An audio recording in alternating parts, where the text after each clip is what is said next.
tane gwa da me ko kidun yen nyer tla nyenuare kan yen manuare tintiane tin ngot ko kwea ko kuy mo duel gora edundan kondial goro kondial tel ram bit jore duel gorka ko kondial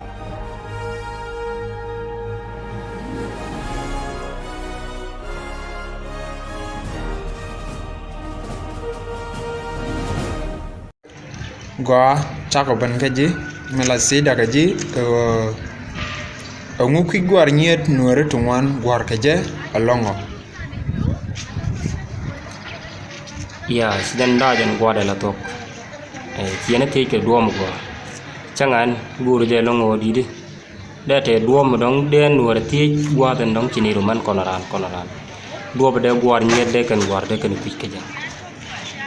pik michinamo da jan gwada la tok kon to kon gre gorga kare gorga dan ti ga gwar wunu tel gare gorga duoben pen gwar ke chicken gwar ngai kaje jen ti ga diskon kan iti dit ci kono tok ke wode kono benon ke tama to kon jen recen ten ngode ci kono lonko gura e pik jen to kon gre ke ala le dial tak tiak ci no kon chaka kam ni ti dong la men le wunu ke le pal pol jen yo be man gat ke bele nyako jien bele tin ngwana ke long ba ko kam ganna le wone ne bo dul gor ke ne bo on ke bel wuriye wor ko ni ke tong bu do to duel kan ti to jojo ko ne nyon wi gat ke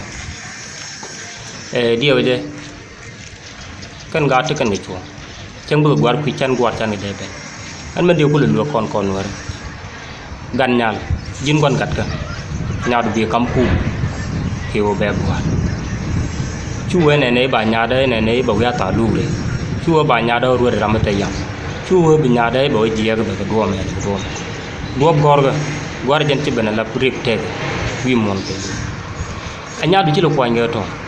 awre bo gwar kana tama anyaadu ci le lu won ko be awre bo gwar ke kan tama anyok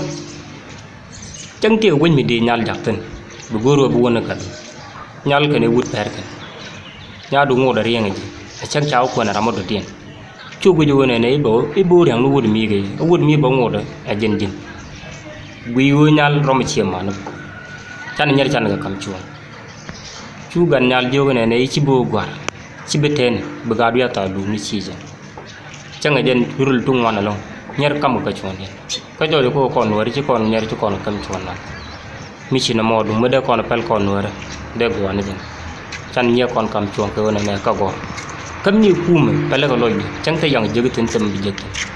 a chak cha lo ko na ramata do ko jo cha do lon kalen ko gwar run mo do wi chol ko dio de do gorga kana men kana ka kam chuo mai chieb du cho kam nga ji tak tia dike wo ye chieb en wo tenu rulan nyam chi de la re ko dong de kon ko la de jeb kana men fele ka ko do dong de kon le yal de kon par de de di wo chi lo de test kata dong chien ti ke ta tin ba ko di dio goro ne ram ke dia na ti uni chan men kam chuo chang men kon je lo jeng ko kon ani lo de test ku mo ler me we ka yen shema na nye dial mi ti ke nyal agor te ka lon mi dit ke ji ka jana ram kel mi bi we dan bi jeri alaka taye mal